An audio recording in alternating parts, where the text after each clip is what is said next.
안녕하세요. 오늘도 사연살롱을 찾아주셔서 감사합니다. 여러분, 예전에 미국에서 테러가 발생해 쌍둥이 빌딩이 무너지던 거 기억하세요? 그 끔찍한 테러에 제 인생도 함께 무너져 내렸어요. 사업차 미국 출장을 떠났던 저희 부모님께서 그 빌딩 안에 있었거든요. 그 후로 우리 집 전 재산을 친척들이 다 뺏어가 버리고 외동딸인 저만 덩그러니 남겨졌어요.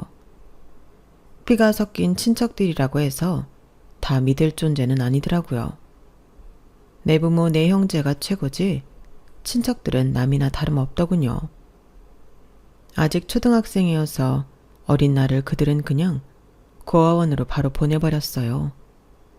우리 엄마 아빠 살아계실 때 잘 나가실 때는 그렇게 우리 집에 하루가 멀다 와서는 아부하며 돈 빌려가고 그랬었는데 정말 악마가 따로 없죠. 여튼 전 그때 이후로 정말 어렵게 살아왔어요. 그래도 워낙 당찬 성격 덕분에 고아원이든 사회에 나와서든 씩씩하게 열심히 살았어요.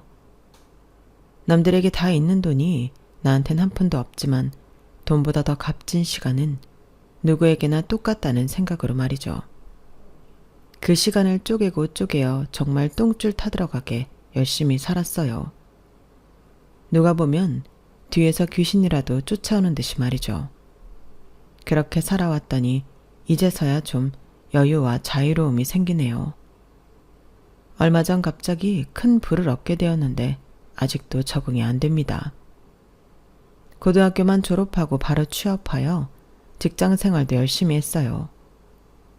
그런 저의 노고를 하늘에서 알아주었나 봅니다. 전 고아나 다름없이 자라왔기에 대가족을 갖고 싶었어요. 아이도 한 3명은 기본으로 낳고 싶었죠. 그건 아직 이루지 못했어요. 행복하기만 할 줄 알았던 결혼 생활이 비극으로 끝나고 말았거든요. 그래도 개운하고 시원해요.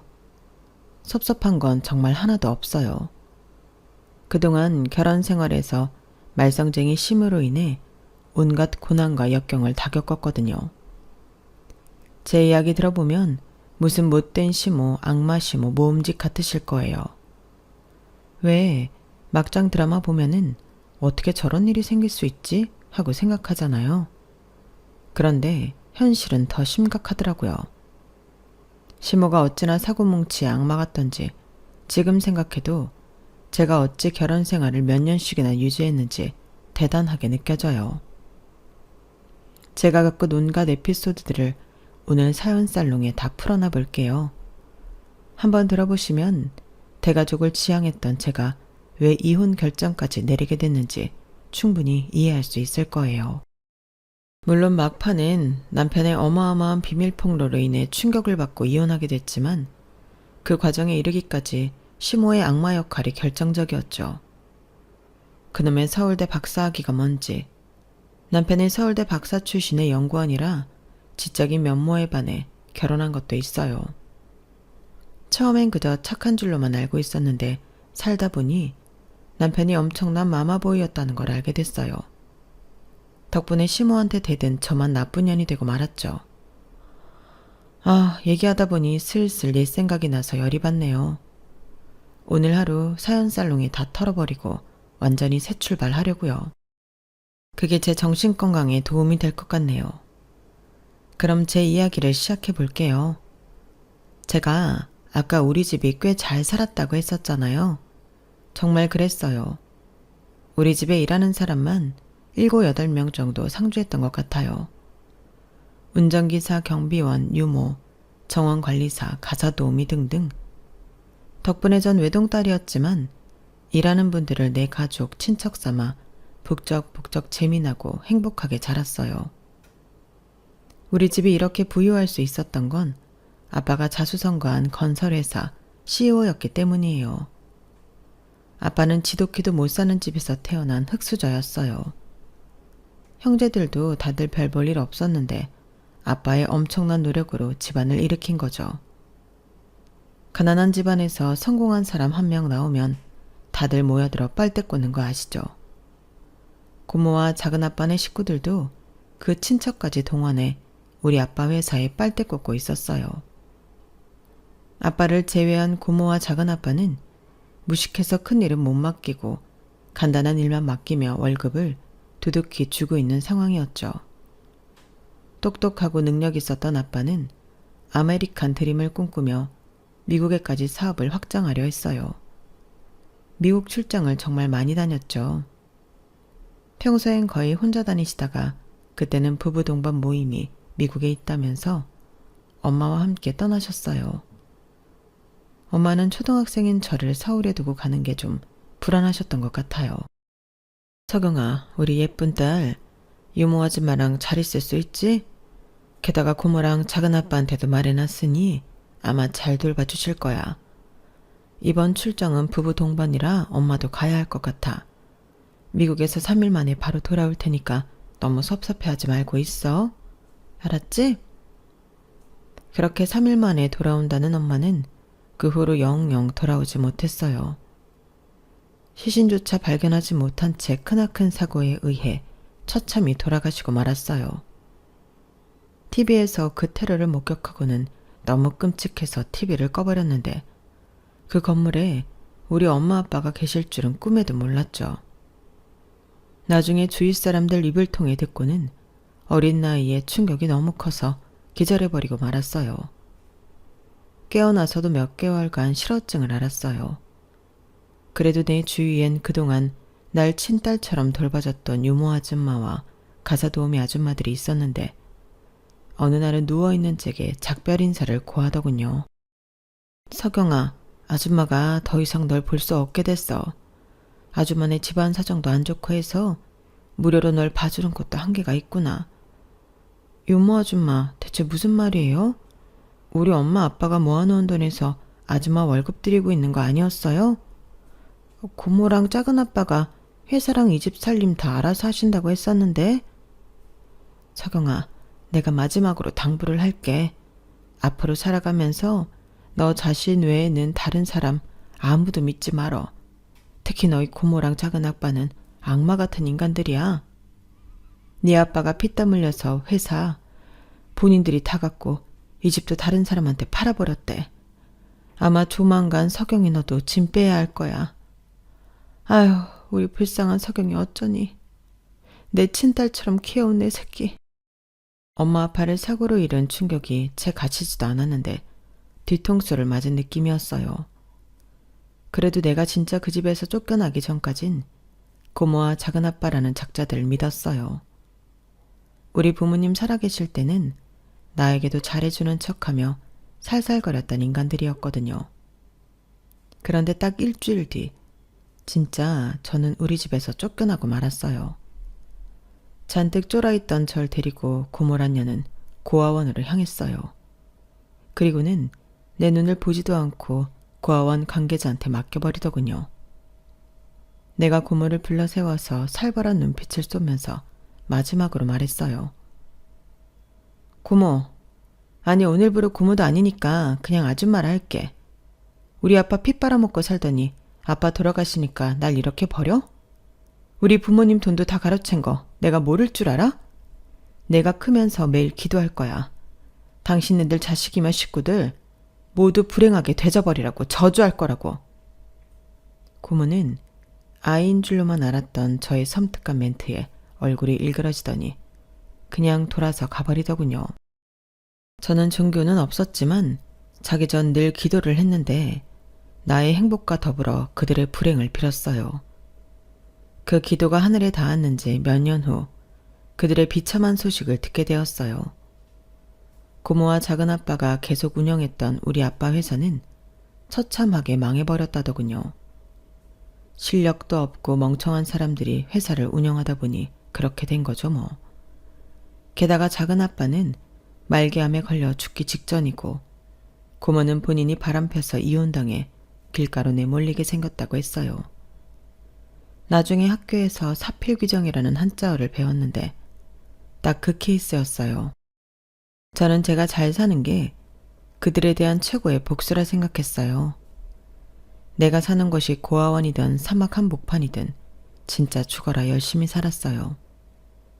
힘들었지만 학교도 고등학교까지는 모범생으로 매년 반장해가면서 성실하게 다녔어요. 하지만 몇백만 원에 달한다는 대학 등록금의 벽은 너무 높았어요. 차마 대학의 꿈은 당장 못 꾸겠더라고요. 언젠가는 야간 대학이라도 다닐 생각에 일단은 취업을 우선적으로 준비했어요. 한 300군데 서류를 넣어본 결과 건설장비 대여업체 격리직에 서류 심사를 통과했어요. 면접을 보러 회사에 갔는데 사장 자리에 웬 통통한 아줌마가 앉아있더군요. 완전히 여장부 스타일이었어요. 이석영이라고? 당신 고아원 출신이야? 동지를 만났네? 나도 고아원 출신이야. 반가워. 이제 각 고등학교 졸업하고 경력도 없겠구만. 어차피 신입월급 줄 텐데 경력이 뭔 필요야? 일 열심히 배울 거지? 우리같이 비빌 언덕 없는 사람들은 그저 열과 성을 다하는 것밖에는 방법이 없잖아? 안 그래? 자, 함성 한번 질러봐. 함성이요? 지금 여기서요? 그래, 그 정도 배포도 없이 우리 회사에 입사하려 했어? 여기는 엄청나게 큰 건설 장비 다루는 업체야. 아무리 격리자리라도 씩씩한 사람만 살아남을 수 있는 곳이라고. 자, 함성 시작! 전 사장님의 말에 냅다 함성을 크게 내질렀어요. 다른 곳은 서류를 다 떨어진 상황이라 이 회사에 꼭 붙어야 했거든요. 안 그러면 돈 벌기 위해 또다시 알바 자리를 구해야 했으니까요. 최대한 씩씩하게 면접에 임했더니 합격했어요. 너무 행복했죠. 당장 마이너스 통장을 개설해 원룸 보증금을 마련해서 500에 30짜리 원룸을 구했어요. 내가 드디어 정식으로 돈을 벌 수 있게 되다니 꿈만 같았어요. 그런데 고아원의 틀 안에 있다 보니 세상에 아가씨한테 그렇게 무서운 곳일 줄은 몰랐어요. 하루는 일 끝나고 원룸에 들어와 밤 10시에 잠을 자려 하는데 누군가 번호키를 누르고 들어오려 했어요. 누구세요? 제가 물었더니 어떤 아저씨가 이렇게 말했어요. 아, 저 위층 사람인데 택배가 잘못 온 것 같아서요. 전해드리려고요. 전 바로 문을 열어주려다가 혹시나 몰라서 이렇게 말했어요. 그냥 앞에 두고 가세요. 제가 내일 아침에 확인할게요. 그랬더니 그 아저씨가 혼자서 쌍욕을 읊조리더니 밖으로 나가는 듯 했어요. 그리고 10분 후 갑자기 제 방 창문을 누가 밖에서 와장창 하고 깨부수는 게 아니겠어요? 그러더니 창살을 마구 흔들며 떼어내려고 하더군요. 전 급한 마음에 후라이팬으로 그 사람을 밀어버렸어요. 창문에 붙어서 우리 집으로 침입하려던 그 남자는 3층 높이에서 떨어지고 말았죠. 어쩐 일인지 신고도 안 했는데 금세 경찰차 사이렌 소리가 울렸어요. 동네가 시끄러워지자 그놈은 후다닥 도망가는 듯 했어요. 제가 경찰한테 자초지종을 말하자 경찰이 그러더군요. 저 자식 상습범이에요. 아가씨가 천만다행인 겁니다. 저놈 거의 턱 밑까지 추적했으니 곧 잡힐 겁니다. 걱정 마세요. 만약 그날 운이 안 좋았다면 제가 문을 아무 의심 없이 그냥 열어줬다면 전 아마 저 세상 사람일 거예요. 경찰 말대로 진짜 천만다행이었죠. 그 사건 이후로 그 원룸에서는 더 이상 무서워서 살 수가 없었어요. 가족이 있었다면 가족과 함께 살고 싶었지만 전 혼자였기에 하숙집을 구해서 들어갔어요. 어떤 한 가정에서 방 한 개를 하숙으로 내놓았더라고요. 저보다 몇 살 어린 여자아이를 키우는 집이었는데 가족들이 다 화목해 보이고 해서 의심 없이 택했죠. 그 가족의 온기를 간접적으로나마 느껴보고 싶었거든요. 화목한 그 3명의 가족을 보면 제 어린 시절 우리 엄마 아빠와 행복했던 모습이 떠올랐어요. 그런데 알고 보니 그 여자아이가 참 맹랑한 아이였어요. 완전히 거짓말쟁이의 사기꾼이었죠. 제 짐이 많아봐야 얼마나 많겠으며 그것도 다 싸구려 옷들과 장신구뿐이었어요. 그런데 그런 것들이 하나하나 없어지기 시작했어요. 액세서리며 구두 같은 소품들 말이죠. 그리고 회사 다닐 때 입으려던 정장 몇 벌이 구멍이 나 있거나 흙이 묻어 있곤 했어요. 하숙집 딸내미가 강하게 의심됐지만 내가 의뢰 입장이었으니 추궁을 못하겠다오라고요. 하루는 하도 몸이 안 좋아서 오후 반차를 내고 회사에서 일찍 돌아왔는데 현장을 딱 잡았어요. 현이 너 지금 뭐 하는 거니? 내 방에서 뭘 그렇게 잔뜩 들고 나오는 거야? 내 방문 항상 잠그고 열쇠도 갖고 다니는데 다른 열쇠가 있었던 거야? 어라? 내 현금통에도 손을 댔나 보네? 현금이며 내 액세서리며 원피스까지 갖고 나와? 네가 도둑이야? 당장 경찰에 신고할 거야. 그런데 방귀 낀 놈이 성낸다고 학숙의 딸내미인 현이 그게 더 지랄을 하더군요. 야, 고아 주제에 나를 신고한다고? 너 우리 아빠가 경찰 간부인 건 몰라서 그래? 네가 신고하면 내가 가만히 있을 줄 알아? 오히려 네가 우리 집 물건 훔쳤다고 다 뒤집어 씌울 거야. 다 싸구려 물건만 있는 주제에 까불고 있어. 치사해서. 그러더니 내 현금 몇만 원과 옷, 액세서리 등 훔치려는 것들을 내 얼굴에 던지고 가더군요. 전 당장 경찰에 신고했지만 조사 결과 증거가 없다며 무혐의 처리를 해버리더군요. 좀 더 똑똑하게 CCTV라도 몰래 설치해놓고 증거를 확보할 걸 억울했어요. 도둑 속을 갔던 그 하숙집에서도 결국 쫓겨나고 말았어요. 다시금 거리로 내몰리고 나니 내 신세가 너무 처량했어요. 회사에 출근하여 점심시간에 밥도 안 먹고 화장실에서 펑펑 울었어요. 그랬더니 옆칸에서 사장님의 듬직한 목소리가 들리더군요. 이석영, 왜 울어? 무슨 일 있어? 일단 나와봐. 나랑 얘기 좀 해.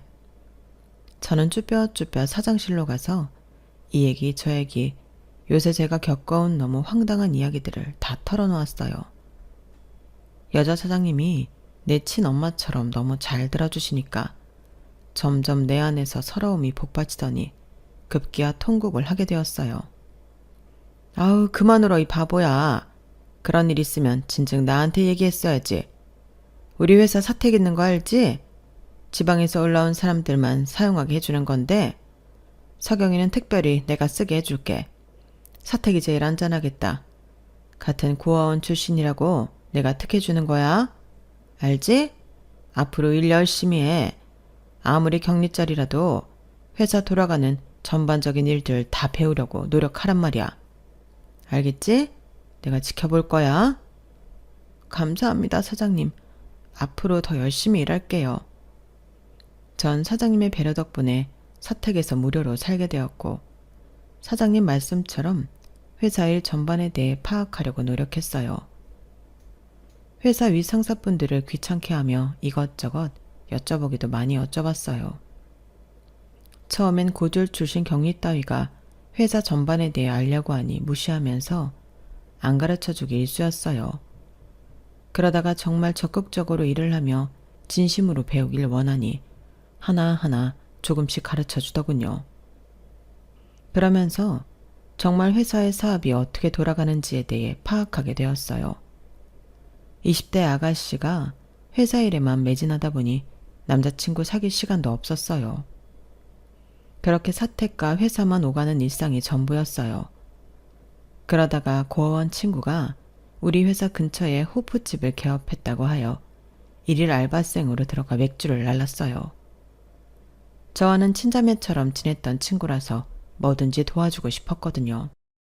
아주 많이 대출을 받아 큰맘 먹고 호프집을 차렸더라고요. 특히 회사 일을 쉬는 주말이면 그 친구를 위해 무급의 알바생을 자처했죠. 그러다가 큰 실수를 하고 말았어요. 흰색 와이셔츠를 입은 직장인 손님한테 맥주를 잔뜩 쏟아버리고 만 거예요. 아, 죄송합니다, 손님. 제가 주말에만 친구 일 도와주고 있는 사람이라 아직 일이 서툴렀나 봐요. 정말 죄송해요. 와이셔츠 세탁비가 얼마나 될까요? 전 세탁소를 이용해 본 적이 없어서요. 말씀해 주시면 제가 지금 당장 현금으로 배상해 드릴게요. 너무너무 죄송합니다. 오히려 제가 맥주를 쏟은 그 손님보단 옆에 친구들이 더 난리였어요. 허참, 이 친구 오늘 연구원으로 처음 취직하는 날이라 한턱 쏘는 건데 이 아가씨가 기분 잡치네 정말. 한 10만 원은 내놔야 하는 거 아닙니까? 우리 기분까지 망쳤으니 그 값까지 보상해줘야죠. 우리 서울대 공대 박사 출신들이라고요. 서울대 박사 출신과 맥주 쏟는 게 무슨 상관인 건지는 잘 모르겠으나 그 친구들은 거들먹거리며 10만 원을 요구했어요. 그런데 정작 제가 맥주 쏟은 그 당사자는 얼굴에 미소를 띠며 제게 넌지시 말했어요. 제 친구들이 더 오버하네요. 괜찮습니다. 여름이라 시원하고 오히려 좋네요. 전 그렇게 제 옷값을 변상하고 싶으시다면 전화번호 하나 주세요. 세탁소에 맡겨보고 비용을 알려드릴게요. 그래서 전 제 전화번호를 그 손님한테 알려줬어요. 그런데 그 다음 날부로 꼬박꼬박 매일 연락을 하더군요. 세탁비 변상 얘기는 안 하고 그냥 일산안부였어요. 제가 먼저 물었어요. 저 혹시 그때 제가 맥주 쏟은 와이셔츠 세탁비는 얼마나 나왔나요? 제가 계좌로 붙여드릴게요. 그거요? 그냥 손빨래 했더니 깨끗하게 지던데요. 세탁비 변상하고 싶으세요? 그럼 이번 주 주말에 만나서 밥 한 끼 사주시죠. 그렇게 주말에 만나게 되었어요. 정말로 그 손님에게 미안한 맘에 밥을 대접하려는 마음만 먹고 있었어요. 저는 연애는커녕 남자와 사적으로 1대1로 만나본 적도 없기에 그가 제게 관심이 있는 줄도 몰랐어요. 제가 하도 분위기 파악을 못하니까 그 남자가 답답했던지 아예 대놓고 말하더군요. 서경씨, 참으로 실례되는 질문이지만 남자 사귀어 본 적 없으시죠? 저도 뭐 예전에 여자친구 딱 한 번 사귀어 본 게 다지만 이렇게 순수하게 눈치 없으신 분은 처음입니다. 빙빙 돌려 말하는 건 저도 재주 없으니 그냥 단도직입적으로 말씀드릴게요. 제 셔츠에 맥주 쏟았을 때 서경씨 얼굴 보고 너무 놀라 자빠지는 줄 알았어요. 긴 생머리에 화장기 없는 뽀얀 피부, 붉은 입술. 완전히 제 이상형이었거든요. 이렇게 단둘이 만나 데이트도 해보고 이야기도 해보니 더더욱 끌리네요. 꼭 사귀고 싶습니다. 제게 기회를 주세요. 평소 스스로를 평범하다고 생각했었는데 첫눈에 뿅 갔다며 고백해주니 몸둘 바를 모르겠더라고요. 더더욱이 이런 고백은 처음이니 어떤 대답을 해야 할지도 몰랐죠. 그런데 한 가지 확실한 건 대화하다 보니 저도 순수하고 착해 보이는 그 사람에게 흠뻑 빠졌다는 거예요. 그렇게 연애 숙맥끼리 사랑에 빠지게 되었어요. 남친은 서울대 학사, 석사, 박사까지 마치고 연구원으로 취직해서 안정적으로 직장 생활을 하고 있었어요. 남친의 이름은 성수찬이었고 나이는 30대에 접어든 사람이었어요. 남친은 홀어머니를 모시고 살았는데 단둘이 지낸 시간이 길어서 그런가 엄마에 대한 마음이 애틋하더군요. 남친은 데이트할 때도 엄마 이야기를 자주 했어요. 처음엔 저도 우리 엄마 생각이 나서 그가 참 효자처럼 느껴지고 남친 엄마 이야기를 듣는 것도 재미있었어요. 그런데 그것도 한두 번이지 맨날 울 엄마가 어쩌고 저쩌고 하니까 듣기 싫더라고요. 남친은 결혼을 빨리 하고 싶다고 했어요. 본인 직장도 안정적이고 자기 엄마가 빌라 건물 소유주라며 은근히 자랑도 했어요. 우리 엄마 무려 건물주야. 조물주 위에 건물주라는 말 알지? 그만큼 건물주 되기가 얼마나 힘들어 요즘 세상에. 그리고 우리 엄마도 조실부모하고 어렵게 살아와서 서경이 성장 배경을 잘 이해해 주시고 이뻐해 주실 거야. 돈 같은 것만 중요하게 생각하는 천박한 분 아냐. 내가 서경이랑 결혼한다고 엄마한테 말씀드릴게. 좋아하실 거야. 전 시모될 사람이 건물주니 뭐니 그런 거 다 필요 없고 일단 내 비천한 신분을 이해해 줄 거라는 말이 가장 반가웠어요. 고아원 출신이라는 컴플렉스가 제 안에 엄청 크게 자리 잡고 있었거든요. 남친이 그런 말을 제게 한 후 3일 정도 지나고 아침에 회사에 출근을 했는데 회사가 난장판이었어요. 무슨 일인가 싶어 제가 다가가니 다들 제 눈치를 보며 홍해 갈라지듯 옆으로 쫙 비켜서더군요. 그 끝엔 웬 아줌마가 성난 황소 표정을 하고 죽일 듯이 날 노려보고 있었어요. 야, 네가 이서경이냐? 이 썩을년 멀쩡한 내 아들에게 돈을 뜯어내고 임신했다고 뻥쳐서 결혼까지 하려고 해? 여러분, 전 연저거 완전히 사기꾼입니다. 당장 이 회사에서 잘라야 해요. 안 그러면 저는 여러분들한테 무슨 해코지를 할지 모릅니다. 잘 걸렸다 이석영. 서울대 나온 똑똑한 내 아들을 홀린 죄로 내가 아주 작사를 내주마. 그 아줌마는 바로 남친의 엄마였어요. 그런데 남친 엄마가 하는 말이 대체 무슨 말인지 모르겠더군요. 아니 어머님, 수찬씨 어머님 맞죠? 내가 무슨 임신을 하고 수찬씨를 홀렸다고 회사까지 찾아와서 이 난립니까? 이렇게 유언부여 퍼뜨려도 되는 거예요? 제가 마음에 안 들면 조용히 따로 만날 것이지 이게 뭡니까? 경찰 부르겠습니다. 전 바로 경찰을 불렀어요. 회사 측엔 무슨 오해가 있는 것 같다고 일단 사죄의 말씀을 올리고 가서 성실히 조사에 임했어요. 남친 엄마고 뭐고 없는 말을 지어낸 그 아줌마를 법대로 처리하고 싶었거든요. 그런데 이미 경찰에 연락을 받은 남친이 찾아와서 제 앞에 무릎 꿇고 울며 사죄를 하더군요. 미안해 석영아, 우리 엄마 좀 용서해줘. 저렇게까지 하실 줄은 몰랐어. 무슨 거짓말까지 섞어가며 회사에서 난리쳤다며? 일단 우리 엄마 경찰서에서는 풀려날 수 있게 해줘. 그리고 난 너도 포기 못해. 제발 헤어지자 말은 하지 말아줘. 전 열이 뻗쳐서 소리를 꽥 질렀어요. 지금 우리 사귀는 게 문제야? 당신은 회사라도 계속 다닐 수 있지. 난 당신 엄마가 개망신 줘가지고 회사에서 잘리길 일보 직전이라고. 다 필요 없어. 이제 다 쫑이야 쫑. 그런데 경찰도 그냥 남친 엄마를 용서해 줄 것을 권하더군요. 서울대 박사 출신의 남친이 저렇게 무릎 꿇고 진심의 사죄를 한다면서 말이죠. 그놈의 서울대 박사가 뭔지. 여튼 저도 더 이상 크게 일을 벌리기 싫어서 다 오케이 하고 나와버렸어요. 그 후로 회사 사장님과 개인 면담을 했어요. 잘리는 줄 알고 잔뜩 쫄아서 불려갔죠. 어이 이석영이 그거 다 사실 아니라며. 아이, 고아가 무슨 동네 푹이야? 애미애비 없으면 그렇게 막대해도 되는 거냐고. 같은 여자로서 그리고 같은 고아원 출신으로 열받아서 쫄지 말고 회사 계속 다녀. 다른 직원들한테 내가 오해 풀라고 회식 자리에서 얘기 잘 해놓을 테니까. 알았어? 언제나 친엄마처럼 제 편이 되어주는 든든한 사장님이 너무 감사했어요. 사장실에서 한참을 울고는 개운한 마음으로 다시 사무실로 복귀할 수 있었어요. 남친과는 모든 게 다 끝났다고 생각했어요. 일방적으로 헤어짐을 고한 후 100일이 지났는데 그놈의 왼수 같은 여자가 저희 회사 앞에 또 나타났더군요.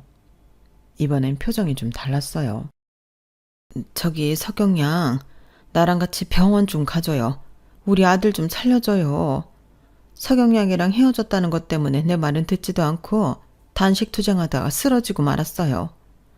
평생 내 말이라면 하늘같이 여기고 살아온 착한 아들인데 일단 사람은 살리고 봐야지. 내 저번엔 미안했어요. 결혼이고 뭐고 다 허락할 테니 얼른 병원에 좀 같이 갑시다. 얼마나 다 죽어가나 싶어 남친 엄마와 남친이 입원했다는 병원에 가봤더니 진짜 사람이 반쪽이 되었더군요. 보자마자 저도 불쌍한 맘에 눈물이 나고 말았어요. 이 남자야, 서울대 나와갖곤 하는 짓은 꼭 바보 같네. 어머님이 결혼하라고 했으니 얼른 갑시다. 그러니 밥 빨리 먹고 기운 차리라고. 전 다복한 가정을 늘 꿈꾸고 있었기에 이렇게 바보처럼 착한 남자와 살면 모든 걸 다 이겨낼 수 있을 거라 생각했어요. 이렇게까지 날 생각해주고 사랑해주는 남자를 또 만날 수 없을 거라 여겨졌어요. 그렇게 우리는 다시 만나 바로 결혼식을 올렸어요. 이게 불행의 시작이었죠. 경찰서 소동이 있었을 때 그냥 우리 인연을 정리하는 게 맞았어요. 조금이나마 편한 줄 알았던 시모가 결혼 후에 다시금 우리 회사에 찾아와서 쌍욕을 하던 그때 그 사람으로 되돌아왔기 때문이에요. 사람은 고쳐 쓰는 게 아니라고 하잖아요. 사람 성격은 절대 변하지 않는 것 같아요. 사이코 같던 시모 때문에 고통과 눈물의 결혼 생활이 지속되었어요. 일단 시모가 그렇게 자랑스러워하던 그놈의 빌라 건물은 대출이 70%나 껴있던 이자 폭탄의 건물이더군요. 그 이자를 남편이 다 내고 있었어요. 월세는 시모 통장으로 갔고요. 크고 근사한 건물도 아니고 4개 호실짜리 다 쓰러져가는 빌라였는데 하도 썩어 빠진 건물이라 그나마도 한 개는 공실이었어요. 거기서 신혼생활을 시작하라고 하더군요. 맨 2층 주인 세대에는 시모가 살고 말이죠. 저는 일단 오케이 했어요. 문제는 그 다음부터 일어났어요. 자꾸 내 물건의 위치가 바뀌어 있고 옷들이 빵꾸 나 있고 흙이 묻어 있고 구두와 핸드백이 없어지는 등 여튼 이상했어요. 전 옛날 하숙집에서 물건을 훔쳐가던 주인집 딸내미 생각이 나서 CCTV를 몰래 설치했어요. 영상을 돌려보니 범인은 바로 시모였어요. 나보다 좋기 20kg은 더 나가는 시모가 몇 벌 있지도 않은 정장을 가져다가 빵꾸 내놓고 스타킹 다 찢어놓고 물건이며 액세서리를 훔쳐간 거였어요. 심지어 현금통에서 현금까지 가져가더군요. 그런데 더 사이코 같은 짓은 뭔지 아세요? 글쎄 제 코트에다가 가래침을 탁 뱉고 다시 걸어놓은 거예요.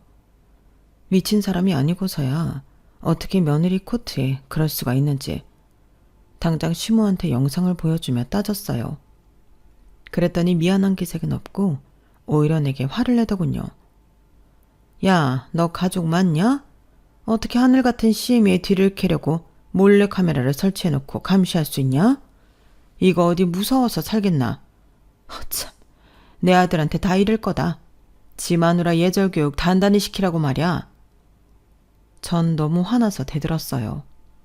아니 어머님, 지금 누가 잘못했는데 이렇게 뻔뻔하게 나오시는 거예요? 이거 범죄입니다.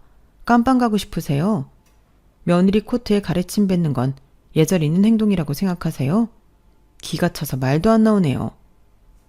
그 후로 시모와의 관계는 점점 더 악화됐어요. 그나마 제 방에 몰래 들어와서 물건을 훔쳐가거나 옷을 엉망으로 만드는 짓은 더 이상 안 하더군요. 그런데 시모와 트러블이 생길 때마다 남편은 늘 시모 편만 들었어요.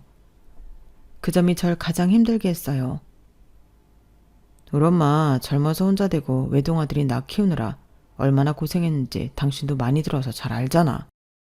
그토록 불쌍한 우리 엄마가 약간 실수했다고 그렇게 매정하게 몰아가야겠어? 당신이 우리 엄마에 대해서 안 좋게 얘기할 때마다 당신에 대한 정내미가 뚝뚝 떨어져. 알아? 난 안 불쌍해? 맨날 당신 엄마만 그렇게 불쌍하고 당하기만 하는 나는 왜 맨날 가해자 취급하는데? 나도 맨날 어머님 편만 드는 당신한테 정내미가 뚝뚝 떨어져.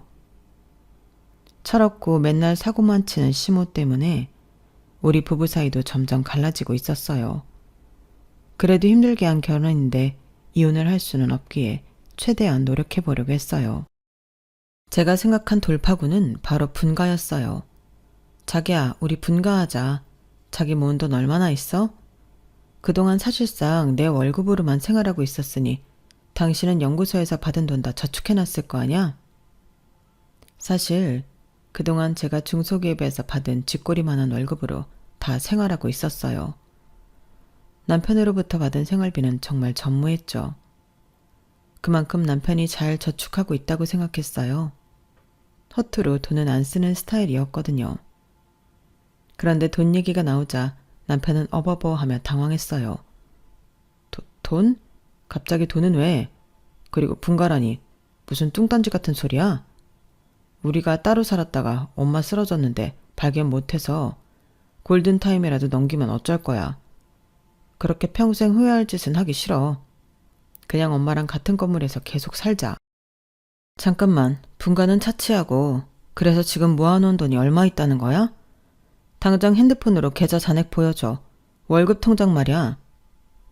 한참 실랑이 끝에 남편이 휴대폰으로 계좌 잔액을 보여줬어요. 전 너무 충격받아서 뒤로 자빠질 뻔했죠. 남편 월급 통장의 잔액은 단돈 39만 원. 열받아서 들깨처럼 물어뜯으며 남편을 추궁했어요. 당신 연구소에서 꽤 많이 받는다면서 그 월급 다 어디다 쓴 거야? 출금 내역도 보여줘봐. 아니 이게 뭐야? 어머니께 한 달에 300씩이나 꼬박꼬박 보내고 빌라 대출이자 갚느라 월급을 다 쓴 거야? 어머님은 따로 빌라 월세도 좀 받으시잖아. 대체 그 돈을 다 어디다 쓰시는 거야? 반찬도 우리가 맨날 해드리고 따로 어버이날 같은 때 용돈도 두둑히 드리는데 이 정도면 빌라 월세를 당신이 받아야 하는 거 아니야? 등신아. 남편한테 등신이라고까지 할 만큼 정말 화가 많이 났어요. 서울대 박사까지 받은 사람이 상등신이 따로 없더군요. 하루는 빌라 우체통에 시어머니 명의의 카드 명세처가 두껍게 와 있더군요. 어디다 썼는지 보려고 열었는데 가관이었어요. 백화점의 피부과에 전신 마사지샵에. 이렇게 사치를 하니 남편이 매달 바치는 300도 모자르다고 징징대는 거였어요. 이런 일이 생길 때마다 시모에게 한 소리를 하면 그대로 남편한테 일러 바쳐서 남편과 저의 사이를 이간질시켰어요. 그렇게 전 그들 사이에서 말라 죽어가고 있을 때쯤 결정적인 사건이 벌어지고 말았어요. 시모는 제게 아기 낳으라고 닥달을 신혼 초부터 해댔어요. 그런데 아기가 정말 생기지 않더라고요. 저만 난임 클리닉을 계속 다니며 관리를 하고 있었는데 막상 남편은 심드렁했어요. 우리 그렇게 인공적인 방법을 써가면서까지 아기 낳지 말자. 자연의 섭리에 따르자고. 뭐? 자연의 섭리? 그럼 어머님께 애가지라고 재촉 좀 하지 말아달라고 당신이 말씀드리던가. 일하는 사람 붙잡고 회사에 전화까지 해대면서 애기 가지라고 나한테만 왜 난리야. 아유, 또 우리 엄마 흉보는 거야? 됐다 됐어, 말을 말아야지. 남편에게 난임병원에 가서 함께 치료받아보자는 저의 부탁은 매번 까이기 일쑤였어요. 고아원 출신으로 외롭게 자랐기에 아이 적어도 2 이상은 낳고 다복하게 살고 싶었는데 남편이 도움을 안 주니 저 혼자 애 같았어요. 남편에 대한 불만이 극에 달했죠. 그러던 와중에 회사에서 엄청난 소식을 듣게 되었어요. 사장님이 절 따로 부르셔서 사장실로 향했어요. 여장부 스타일의 사장님께선 살이 30kg 넘게 빠지시고 너무 수척했어요. 사장님, 왜 이렇게 살이 빠지신 거예요? 건강검진 한번 받아보셔야 하는 거 아니에요?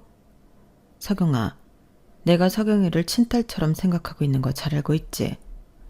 내가 젊어서 연애하던 남자한테 뒤통수 시게 맞고 앞으로 결혼은 안 하겠다고 다짐하고 사업 확장하는 데에만 미쳐서 일만 하고 살았어. 그러다 몇십 년 만에 건강검진을 해봤는데 글쎄 암덩이가 몸 여기저기에 다 퍼져 얼마 못 산다지 뭐야. 내 참. 인생이 이렇게 허무한 거였으면 그렇게 열심히 살지도 않았을 텐데 말이야. 어쨌든 난 몇 개월 안 남았어. 내 재산, 내 자리, 이 회사 몽땅 서경이 너한테 물려주려고 해. 못해도 몇백억은 될 거야. 이미 우리 회사 전체적으로 돌아가는 건 다 파악하고 있지? 내가 죽기 전까지 열심히 인수인계 해줄 테니 이 회사 사장 될 준비랑 내 장례 준비 좀 도와달라고. 알았지? 사장님, 사장님이 돌아가신다는 게 무슨 말씀이세요? 저랑 같이 다시 병원에 가봐요.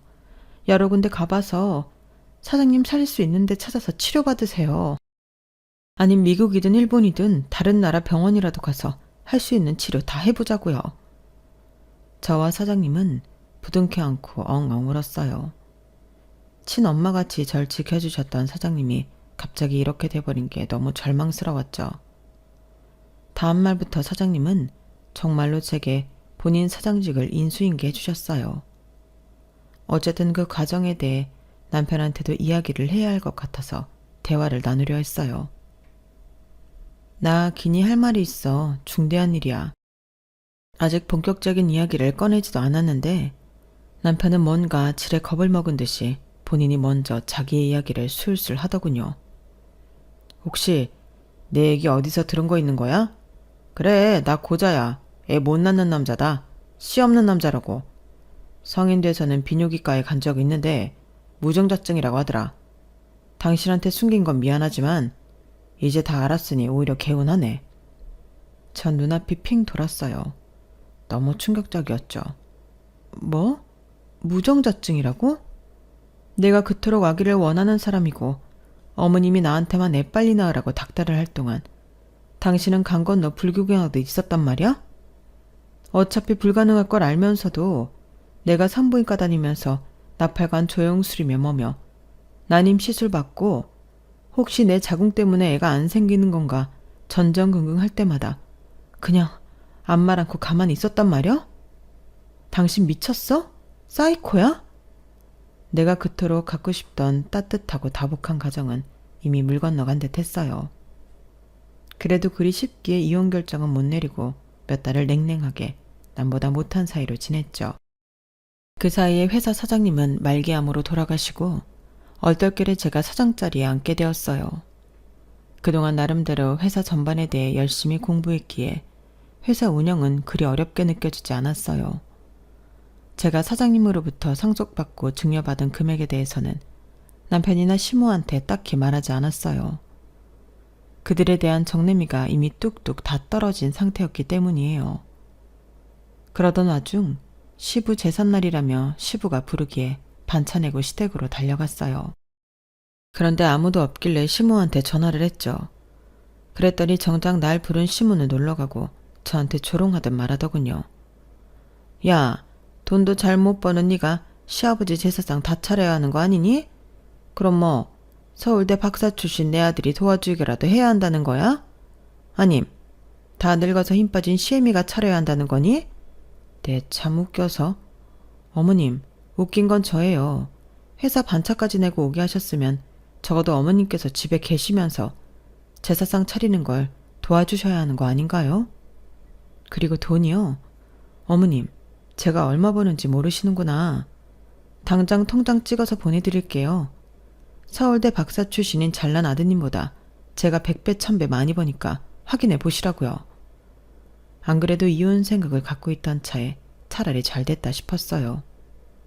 통장 잔액 보여줬더니 시모한테 바로 다시 전화가 오더군요. 아니, 야 며느리야. 이게 대체 무슨 금액이냐? 너 로또 한 100번쯤 맞은겨? 시모한테 자초지종을 다 말했어요.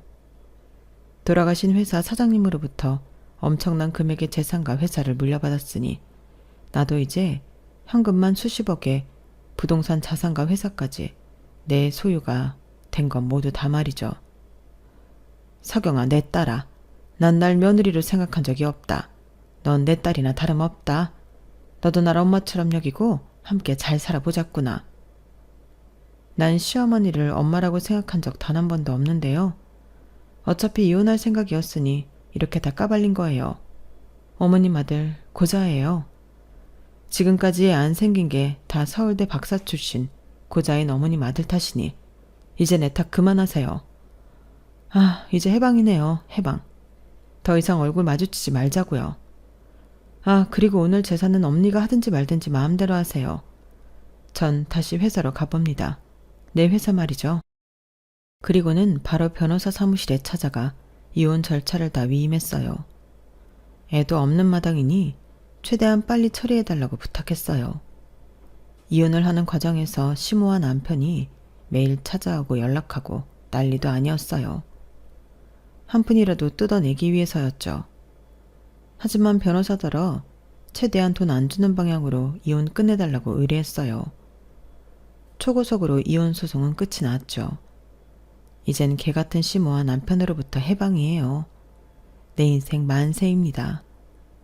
하지만 아직 내 아이를 갖고 좋은 남편 만나서 행복한 가정을 꾸리고 싶다는 제 꿈을 포기한 건 아니에요. 아직 젊으니 또 다른 좋은 인연이 나타나겠죠 뭐. 지금까지 저의 기나긴 여정에 함께해 주신 여러분들 진심으로 감사드립니다. 모두들 복 받으시길 기원할게요. 여러분, 사연 댓글에 응원과 현명한 조언 부탁드려요. 좋아요와 구독은 저에게 큰 힘이 됩니다. 오늘도 좋은 일 가득하세요.